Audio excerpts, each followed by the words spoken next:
뉴스에서 금리가 내려간다는 소식 다들 들으셨죠? 드디어 내 주식도 떡상해서 부자가 될 수 있는 기회가 온 걸까요? 많은 분들이 금리 인하는 주가 상승이라는 공식만 믿고 지금이 기회라며 대출까지 영혼까지 끌어모아 주식시장에 뛰어들고 있습니다. 하지만 죄송합니다. 여러분의 기대와 달리 금리가 내려갔는데도 주가가 곤두박질치는 최악의 상황이 벌어질 수 있습니다. 무작정 투자했다가는 소중한 내 돈이 휴지 조각이 되는 건 한순간이죠. 교과서에선 오른다는데 도대체 왜 현실은 반대로 움직이는 걸까요? 이 충격적인 진실을 100% 이해하려면 먼저 돈의 수도꼭지를 알아야 합니다. 국가는 경제 상황에 따라 수도꼭지를 틀기도 하고 잠그기도 하는데요. 이게 바로 금리입니다. 수도꼭지를 틀어서 시중에 돈이 콸콸 쏟아지면 사람들은 돈을 쉽게 쓰게 되죠. 금리가 낮아진다는 건 은행에서 돈을 빌릴 때 내야 하는 이자가 싸진다는 뜻입니다. 100만 원 빌렸는데 이자가 껌값이라면 당연히 너도 나도 은행으로 달려가 돈을 빌리겠죠. 이렇게 풀린 막대한 돈들은 결국 더 큰 수익을 쫓아서 어디론가 흘러갑니다. 그 돈이 가장 먼저 향하는 곳이 바로 주식시장입니다. 예금 이자는 쥐꼬리만 하니까 사람들은 은행에서 돈을 빼서 주식을 사기 시작합니다. 사려는 사람이 많아지니 당연히 주가는 오르겠죠. 이게 우리가 알고 있는 금리 인하 이꼬르 주가 상승의 기본 원리입니다. 기업 입장에서도 대출 이자가 싸지니 공장을 짓고 투자를 늘립니다. 실적이 좋아질 거란 기대감에 주가가 오르는 선순환이 그려지죠. 여기까지가 누구나 아는 교과서적인 이야기입니다. 자, 이제부터 정신 똑바로 차리세요. 진짜 현실을 마주할 시간입니다. 만약 지금 당장 금리 인하 뉴스만 보고 주식을 풀매수한다면 당신은 세력들의 좋은 먹잇감이 될 뿐입니다. 왜냐고요? 주식시장에는 선반영이라는 무서운 괴물이 살고 있기 때문이죠. 이 괴물을 무시하고 덤볐다간 계좌가 녹아내립니다. 국가가 금리를 왜 내릴까요? 심심해서? 아닙니다. 경제가 지금 매우 아프다는 강력한 신호입니다. 건강한 사람에게 약을 주진 않죠. 환자가 숨 넘어가기 직전이니까 산소호흡기를 붙이는 겁니다. 즉 금리 인하는 경기 침체의 증거일 수 있습니다. 경기가 안 좋으면 사람들이 지갑을 닫고 기업 물건이 안 팔립니다. 이자가 아무리 싸도 기업은 돈을 못 벌고 결국 주가는 폭락하게 되죠. 이것이 개미들이 가장 많이 속는 경기 침체기 금리 인하의 무서운 함정입니다. 돈 풀려봤자 소용없다는 거죠. 실제로 2008년 금융위기 때를 볼까요?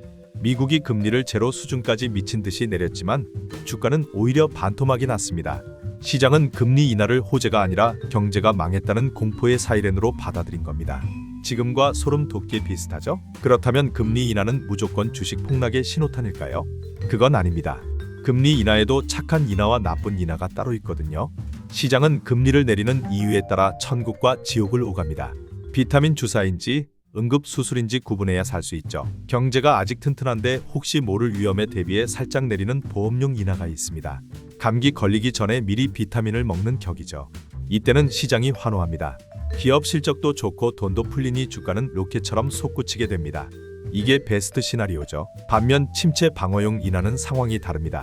어딘가 크게 고장나서 급하게 수술 들어가는 겁니다. 2008년이나 코로나 때처럼요. 이때는 아무리 금리를 내려도 공포가 시장을 지배합니다. 얼마나 심각하면 저럴까? 라는 생각의 투매가 쏟아지죠. 이 둘을 구분하는 결정적인 단서는 바로 속도입니다. 금리를 0.25%씩 천천히 내린다면 자신감의 표현입니다. 하지만 갑자기 0.5%씩 급하게 팍팍 내린다. 이건 연준이 비명을 지르고 있다는 뜻입니다. 당장 도망쳐야 할 때라는 강력한 신호죠. 또 하나 확인해야 할 건 실업률입니다. 금리를 내리는데 실업률이 치솟고 있다. 이건 경제의 심장이 멈추고 있다는 뜻입니다. 직장을 잃은 사람들이 지갑을 닫으면 기업 이익은 박살납니다. 이때는 금리 할아버지가 와도 주가 하락을 막을 수 없습니다. 금리를 내린다고 당장 내일 경기가 살아날까요? 천만의 말씀입니다. 통화 정책은 거대한 항공모함을 돌리는 것과 같습니다. 방향을 틀어도 효과가 나타나려면 최소 6개월에서 1년이라는 긴 시간이 걸리죠. 이 고통의 시차 동안 주가는 바닥을 기게 됩니다. 이 기간에 주가가 잠깐 반등할 때가 있는데 이걸 데드캣 바운스라고 합니다. 죽은 고양이도 높은 곳에서 떨어지면 튀어오른다는 섬뜩한 말이죠. 이때 바닥 찍었다 며 덤벼들었다간 지하 2층, 지하 3층까지 끌려가 영원히 고통받게 됩니다. 진짜 부자들은 위기 냄새를 맡으면 주식시장을 떠나 안전 자산으로 숨습니다. 금리가 내려가면 채권 가격이 오르거든요. 스마트 머니가 채권과 금으로 대이동을 시작할 때 개미들만 폭탄 돌리기 하듯 위험한 주식시장에 남아서 희망 회로를 돌리는 겁니다. 더 무서운 건 유동성 함정입니다. 수도꼭지를 아무리 틀어도 물이 고이지 않고 다 새어버리는 상황이죠. 사람들이 미래가 너무 불안하니까 돈을 빌려줘도 안 쓰고 금고에 짱박아 둡니다. 돈이 안 도니 경제는 동맥경화에 걸리고 주가는 식물인간이 됩니다. 결론적으로 금리 인하라는 뉴스 하나만 믿고 투자하는 건 눈 가리고 고속도로를 무단 횡단하는 자살 행위입니다. 기업들이 진짜 돈을 잘 벌고 있는지, 실업률은 안정한지 실물 경기를 확인하지 않으면 당신의 계좌는 파란불로 도배될 수밖에 없습니다. 가까운 일본을 보세요. 30년 넘게 사실상 제로 금리였지만 주가가 올랐나요? 천만에요. 오히려 잃어버린 30년이라 불리며 경제가 멈춰버렸습니다. 금리가 낮다고 무조건 주식이 오르면 일본 주식 시장은 진작에 전 세계를 지배했을 겁니다. 현실은 냉혹하죠. 더 큰 문제는 좀비 기업입니다. 금리가 싸지면 망해야 할 부실한 기업들이 빚으로 연명하게 됩니다. 이 좀비들이 건강한 기업으로 갈 돈까지 다 빨아먹으면서 나라 경제 전체를 서서히 썩게 만드는 끔찍한 결과를 초래하죠. 주식 시장의 암적인 존재들입니다. 게다가 물가를 완벽히 잡지 못했는데 섣불리 금리를 내리면 어떻게 될까요? 잠자던 인플레이션이라는 괴물이 다시 깨어납니다. 1970년대 미국이 이 실수를 저질렀다가 10년 넘게 지옥 같은 폭락장을 겪어야만 했습니다. 역사는 반복된다는 걸 명심하세요. 이런 혼란스러운 시기의 개미들은 세탁기 장세에 휘말립니다. 하루는 폭등, 다음 날은 폭락. 주가가 미친 듯이 위아래로 흔들리며 여러분의 멘탈과 계좌를 탈탈 털어버립니다. 정신 차려보면 원금은 반토막 나고 너덜너덜해진 잔고만 남게 될 겁니다. 결국 금리 인하는 독이 든 성배가 될 수도 있습니다. 연준이 금리를 내린다는 건 그만큼 앞으로 다가올 미래가 어둡다는 걸 자백하는 셈이니까요. 남들이 환호성을 지를 때가 아니라 오히려 현금을 쥐고 웅크려야 할 때일지도 모릅니다. 생존이 먼저니까요. 착시 효과에도 속지 마세요. 금리 인하로 돈의 가치가 떨어지면 주식 가격 숫자만 오르고 실제 가치는 그대로일 수 있습니다. 내 주식이 10% 올랐는데 짜장면 값이 20% 오르면 무슨 소용인가요? 그건 부자가 되는 게 아니라 가난해지는 과정일 뿐입니다. 그래서 진짜 투자 고수들은 금리 인하 발표 날 오히려 주식을 팝니다. 개미들이 뉴스 보고 흥분해서 들어올 때 물량을 넘기고 유유히 빠져나가는 거죠. 그리고 거품이 다 꺼지고 비명소리가 들릴 때 그때서야 헐값에 주워 담습니다. 이게 부자들의 방식입니다. 연준 의장의 말 한마디에 일희일비하지 마세요. 그들은 경제학자이지 여러분의 계좌를 지켜주는 수호천사가 아닙니다.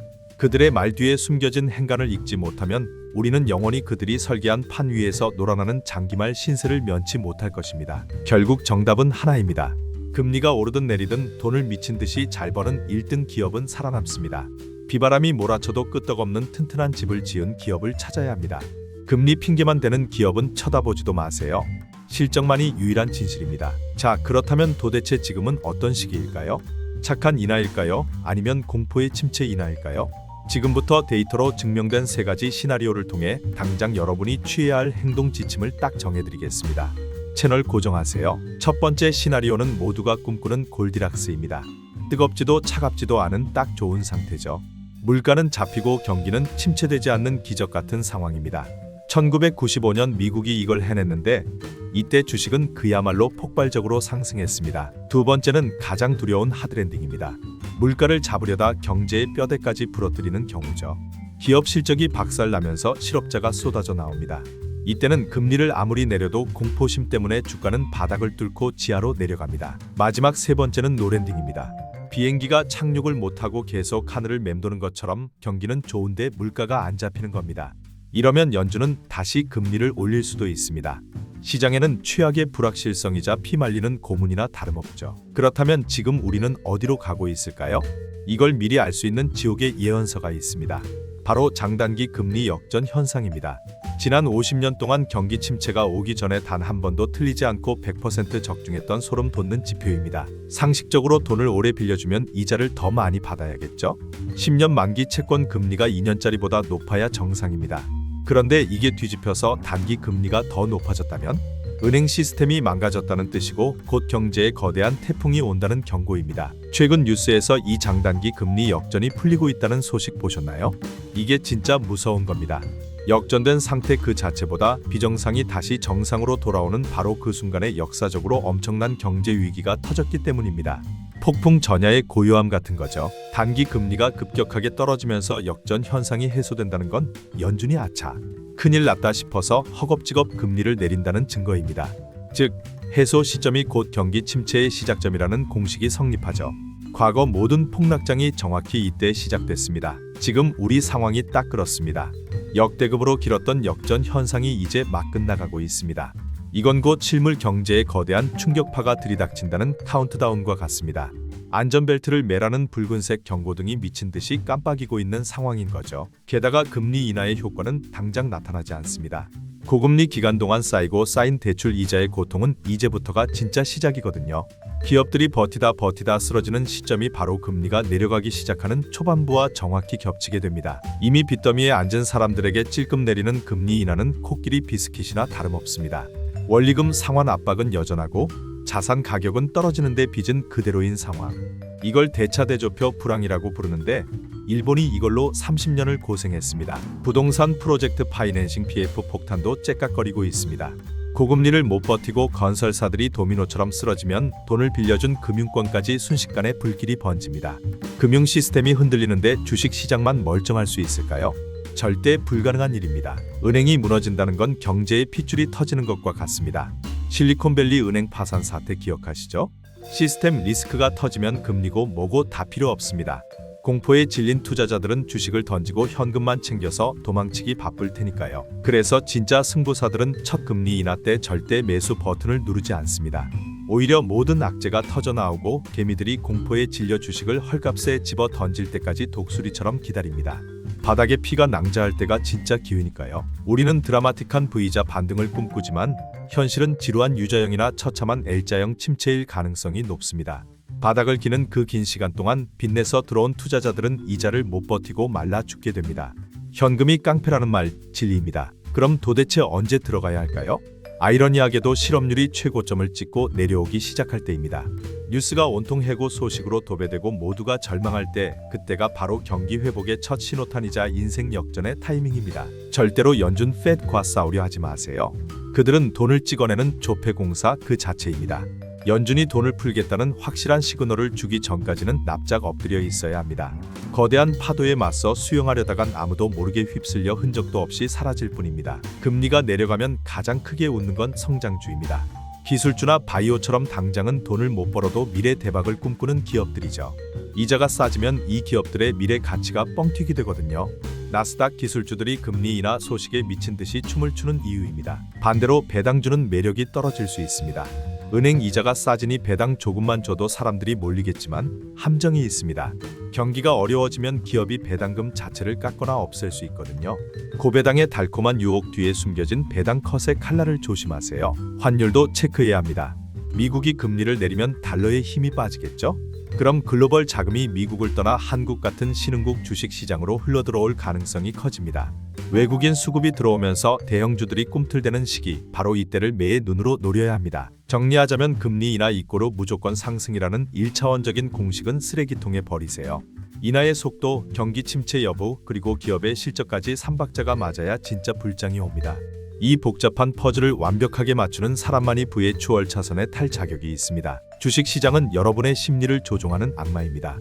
어제는 폭락해서 공포를 주더니 오늘은 살짝 올려서 나 안 사면 후회할걸 이라며 꼬드깁니다. 이 포모에 넘어가 축격 매수하는 순간 악마는 비웃으며 다시 지옥 문을 열어버립니다. 기관 투자자들은 우리보다 정보가 10배는 빠릅니다. 우리가 뉴스 보고 사자 할 때 그들은 이미 고점에서 팔고 떠날 준비를 마쳤죠.